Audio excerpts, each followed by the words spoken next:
CR101radio.com, podcasts, and more.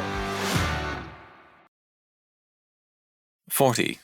Perseverance and Progress. The great poet and preacher John Donne, 1571 to 1630 or 1631, in a famous sermon spoke of the difficulty of persevering in prayer, even in a fairly short prayer. He found that his mind wandered easily, and in his most earnest praying, trifling thoughts crept in. He observed sorrowfully, "I neglect God and his angels for the noise of a fly, for the rattling of a coach, for the whining of a door. I talk on in the same posture of praying, eyes lifted up, knees bowed down, as though I prayed to God. And if God or his angels should ask me when I thought last of God in that prayer, I cannot tell. Sometimes I find that I forgot what I was about, but when I began to forget it, I cannot tell. A memory of yesterday's pleasures, a fear of tomorrow's dangers, a straw under my knee, a noise in my ear, a light in mine eye, or anything, a nothing, a fancy, a chimera in my brain troubles me in my prayer. So certainly is there nothing in spiritual things perfect in this world." End quote. Man's mind, as well as his feet and devotion, wander easily, and we are readily given to changing our minds. Our attention wanders always, and we are better at drifting than commanding in our lives.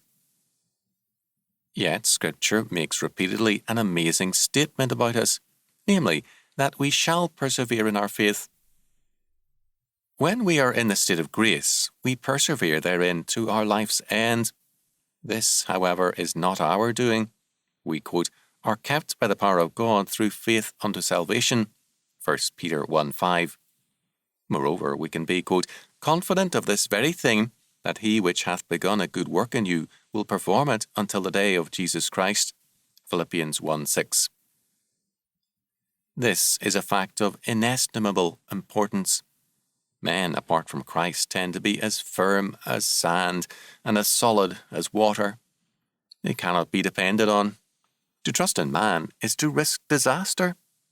More than one great man and movement have failed because the people lost interest, changed their minds, changed sides, or drifted away. Into the inconstancy and drifting changes of this world, God introduces a steady and purposeful element, his people.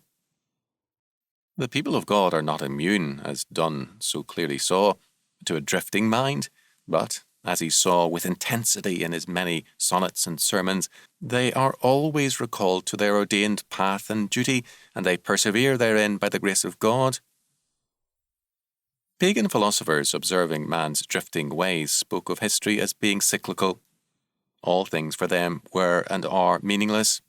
Progress is impossible, and only drift and change are apparent to history. The Bible, however, tells us that God's sovereign grace commands and directs man in his appointed and ordained way. Man cannot get off the track permanently when he is truly a member of Christ. He has an inevitable and commanding direction which brings purpose and meaning to his life and to the world. He moves in a world of total meaning in which God makes, quote, "all things work together for good to them that love God, to them who are the called according to his purpose." Romans 8:28. Without this perseverance, neither life nor history would have direction or meaning.